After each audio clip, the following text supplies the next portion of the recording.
నమస్తే.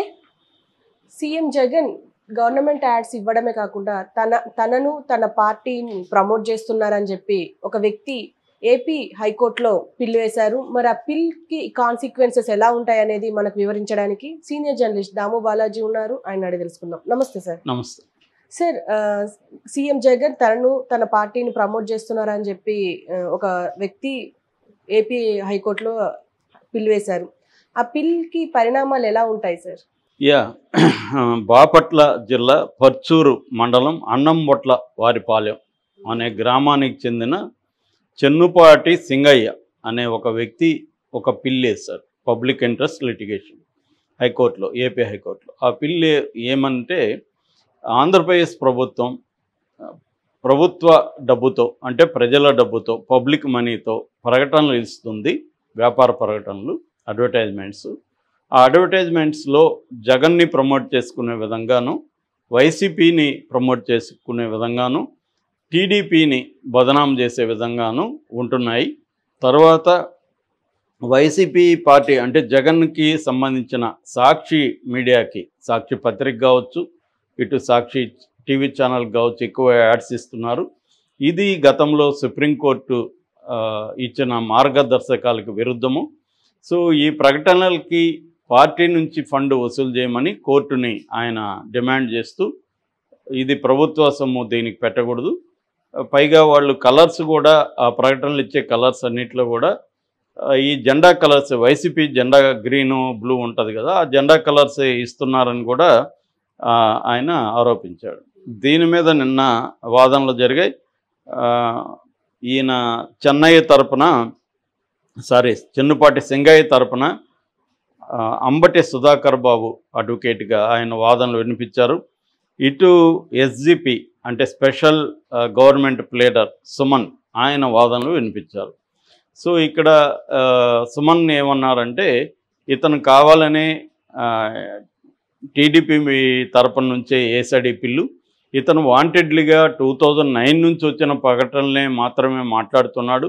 అంతకుముందు 2014 నుంచి 19 వరకు తెలుగుదేశం కూడా ఇలాంటి ప్రకటనలే ఇచ్చింది. వాటి గురించి ఈయన తెలివిగా మాట్లాడట్లేదు.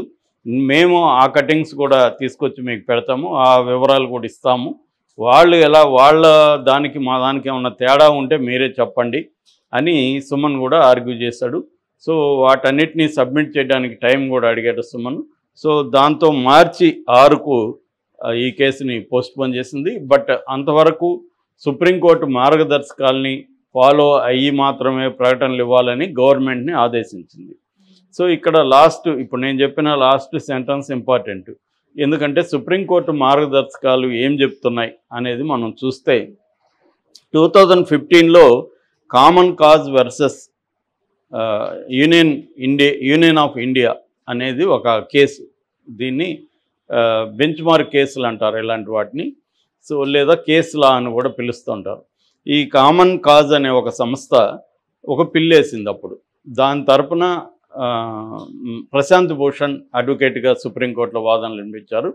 ఈ కామన్ కాజ్ ఆర్గ్యుమెంట్స్ ఏంటంటే, గవర్నమెంట్ యాడ్స్, ముఖ్యంగా union government, central government, Modi ప్రభుత్వం ఉన్న ఆ టైంలో దాదాపు 5 రకాలైన పద్ధతుల్లో ఈ అడ్వర్టైజ్మెంట్ని మిస్యూజ్ చేస్తూ ఉంది అనేది వాళ్ళు చెప్పింది. నెంబర్ 1, టెరిటోరియల్ లిమిట్స్ని దాటి యాడ్స్ ఇస్తుంది. అంటే ఒక రాష్ట్రం, ఫర్ ఎగ్జాంపుల్ ఢిల్లీ గవర్నమెంట్ ఉంది, ఆ ప్రభుత్వం ఎక్కడ యాడ్స్ ఇవ్వాలి, ఢిల్లీ పరిధిలోనే ఇవ్వాలి.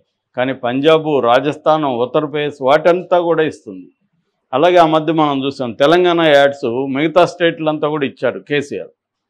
అప్పుడే దాని మీద విమర్శలు వచ్చాయి. ఫుల్ పేజ్ యాడ్స్ అంతా ఇచ్చారు బీఆర్ఎస్ పార్టీ పెట్టిన తర్వాత. ఇక్కడ ప్రభుత్వ యాడ్స్ అంతా తీసుకెళ్ళి వేరే రాష్ట్రాలకి ఏం పని అనేది. ఇది ప్రతి రాష్ట్రం కూడా ఏదో ఒకసారి చేస్తుంది.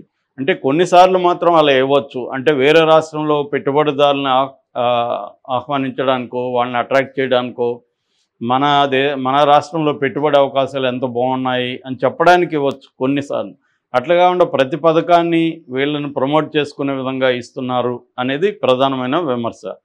రెండో పాయింట్, అడ్వర్టోరియల్స్ అంటారు. అడ్వర్టోరియల్స్ అంటే ఎడిటోరియల్స్నే డబ్బులు ఇచ్చి కొనేసేయడం, న్యూస్ని, పెయిడ్ న్యూస్ న్యూస్ని కొనేయడం, అది న్యూసా అడ్వర్టైజ్మెంటా తెలియకుండా ఎక్కడో చిన్న ఫాంట్లో యాడ్ ఏడివిటి అని పెట్టడం, ఇది రాంగ్.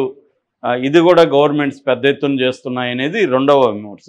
మూడవ విమర్శ, కావాలనే ఎన్నికలకు ముందే పెద్ద ఎత్తున గవర్నమెంట్ యాడ్స్ వస్తుంటాయి. దానికి కారణం ఏంటంటే ఎన్నికలకి ఆ పార్టీకి పనికొస్తుంది కాబట్టి ఆ పార్టీ చేసిన అచీవ్మెంట్స్ని విపరీతంగా ప్రమోట్ చేయడం, ఆ పార్టీ నాయకుల్ని విపరీతంగా ప్రమోట్ చేయడం అనేది జరుగుతుంది. కాబట్టి ఇది ఎన్నికల ముందు కావాలనే వాళ్ళు డబ్బులు అంతకుముందు ప్రకటనల కోసం పెట్టుకున్న డబ్బులంతా కూడా ఎన్నికల ముందే పెద్ద ఎత్తున ఖర్చు పెడతా ఉన్నారు. ఇది ఆ పార్టీకి అడ్వాంటేజ్గా ఉంటుంది. ప్రతిపక్ష పార్టీలకి అది డిసడ్వాంటేజ్ అవుతుంది. వాళ్ళేమో పార్టీ డబ్బులు ఖర్చు పెట్టుకోవాలి, వీళ్ళేమో గవర్నమెంట్ పబ్లిక్ మనీని ఖర్చు పెట్టుకొని తమ పార్టీని ప్రమోట్ చేసుకుంటున్నారు.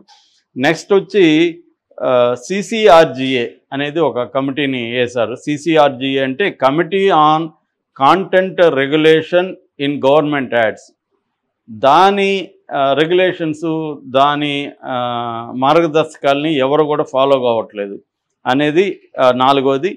ఐదోది, పర్సన్స్ పిక్చర్స్ని విపరీతంగా వాడుతున్నారు, ఫోటోల్ని వాడుతున్నారు. ఇప్పుడు మోడీ ఫోటో లేకుండా దేని మీద, చివరికి మోడీ బియ్యము సంచుల మీద మోడీ ఫోటో, అతను ఏమిచ్చినా వాటి మీద మోడీ ఫోటో, కోవిడ్ అప్పట్లో కోవిడ్ కిట్స్ ఇచ్చారు వాటి మీద మోడీ ఫోటో, ఇలాగ అన్నిటి మీద ఫోటోలు వాడుతున్నారు అనేది ఈ కామన్ కాజ్ అనే సంస్థ సుప్రీంకోర్టులో పిల్లేసింది.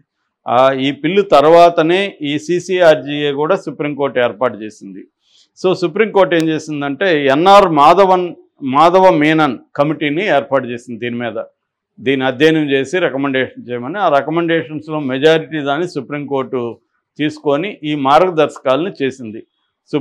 ఒక గవర్నమెంట్లో ఓన్లీ ప్రధానమంత్రి మినిస్టర్ల ఫోటోలు మాత్రం వాడచ్చు, అది కూడా లిమిటెడ్గా వాడాలని ఒక కండిషన్ పెట్టింది.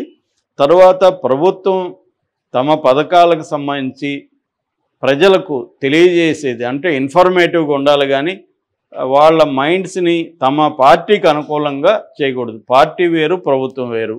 అట్లాగే పార్టీ జెండాలు కానీ పార్టీ కలర్స్ కానీ వాటిలో వాడకూడదు. ఇలాంటి కొన్ని మార్గదర్శకాలని సుప్రీంకోర్టు ఫార్మేట్ చేసింది.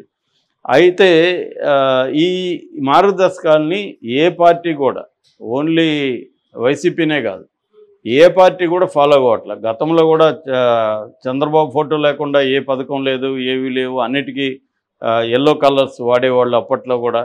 సో ఇప్పుడేమో ఈ కలర్స్ వాడుతున్నారు. ఇక్కడ మనం టీఆర్ఎస్ని చూస్తే స్టేట్ పేరే TS అని పెట్టింది. దీంట్లో అంతా కూడా వెహికల్స్కి TS, నిజానికి అది ఏ రాష్ట్రం కూడా అలాగ పెట్టలేదు. TS అంటే తెలంగాణ స్టేటు, అలాగే ఇంకొక రాష్ట్రం ఇండియాలో పెట్టలేదు. ఏపీ అంటారు కానీ AS అని పెట్టలేదు.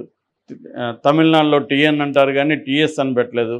కర్ణాటకలో KN అంటారు కానీ KS అని పెట్టలేదు. ఎక్కడా లేదు, వీళ్ళు మాత్రమే పెట్టారు. దీనికి కారణం ఏంటంటే TRSలో TS ఉంది కాబట్టి TS అని పెట్టారు. సో అంత ఇదిగా చేశారు. అంటే ప్రతిదీ తమ పార్టీ కలర్స్. కానీ ఇక్కడ కూడా BRS పెట్టినాక కూడా వాళ్ళ ప్రకటనలు అన్నీ చూస్తే ప్రభుత్వ ఇది కేసీఆర్ ఫోటో లేకుండా ఏమీ లేవు. సో ఇలాగ ప్రతి పార్టీని ఇదే చేస్తుంది. ఈ క్రమంలో ఈ పిల్లేయడం అయితే మంచిదే, కానీ అది ఓన్లీ వైసీపీనే టార్గెట్ చేయడం కరెక్ట్ కాదనేది ఎక్కువ మంది చెప్తున్న మాట. ఎందుకంటే వైసీపీ ఖచ్చితంగా చేస్తుంది. వైసీపీ ఒకటే కాదు, అంతకుముందు తెలుగుదేశం చేసింది, ఇక్కడ బీఆర్ఎస్ చేస్తుంది, సెంట్రల్లో బీజేపీ చేస్తుంది, కాంగ్రెస్ చేస్తుంది. ఇప్పుడు కూడా కాంగ్రెస్ మొన్న బస్సు వేస్తే మేడిగడ్డకి, ఆ బస్సు మీద రేవంత్ రెడ్డి ఫోటో పెద్దది వేసి ఉంది, పక్కనేమో బట్టిది చిన్న ఫోటో పెట్టారు. సో ఇలాగా ప్రతి ఒక్కరూ చేసే పని ఇది.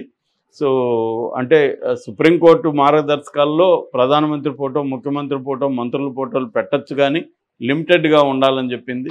ఇవేంటంటే కొలిచి ఇంతనే చేయాలనే దానికి సుప్రీంకోర్టు కూడా చెప్పలేని పరిస్థితి. ఎందుకంటే ప్రభుత్వ పథకాలకు సంబంధించి ప్రజల్లో అవగాహన పెంచాలనేది సుప్రీంకోర్టు ఆమోదించాల్సిన పరిస్థితి. At the same time party కానీ ఆ వ్యక్తులను కానీ ప్రమోట్ చేయకూడదని సుప్రీంకోర్టు చెప్పింది, కానీ దాన్ని ఎవరూ ఫాలో కావట్లేదు. సో ఆ రకంగా ఇప్పుడు నాకు తెలిసి ఇది జగన్కి పెద్ద షాక్ అని నేనైతే అనుకోవట్లేదు. ఎందుకంటే అతను మళ్ళీ పాటించడు. ఆల్రెడీ ఇప్పుడు మార్చి 6 వరకు ఇంకా దీని మీద లేదు. తర్వాత మళ్ళీ ఏదో ఒక సాగుతో వీళ్ళు పోస్ట్పోన్ చేస్తారు. ఈ లోపల ఎలక్షన్లు అయిపోతాయి. సో కాబట్టి ఎవరు కూడా దీన్ని ఏమీ ఫాలో కావట్లేదు. జగన్ ఒకడే ఫాలో కావట్లేదు అంటే అది రాంగు. అన్ని పార్టీలు ఫాలో కావట్లేదు, జగన్ కూడా ఫాలో కావట్లేదు. అంతకుముందు తెలుగుదేశానికి సంబంధించిన ఛానల్స్కి, పేపర్లకి ఎక్కువ యాడ్లు ఇచ్చేవాళ్ళు. ఇప్పుడు జగన్ దాన్ని బ్రేక్ చేసి తన వాటికి ఇస్తున్నాడు. సో ఇవన్నీ ఏ పార్టీ ఉన్నా తనకు అనుకూలమైన మీడియా ఇప్పుడు వచ్చేసింది. అసలు అలాంటి మీడియాని అలో చేయడమే wrong. First of all political పార్టీలకు మీడియా ఉన్నప్పుడు ఆ పార్టీ అధికారంలోకి వస్తే ఆ మీడియాకు మేలు చేసే విధంగానే బిహేవ్ చేస్తుంది.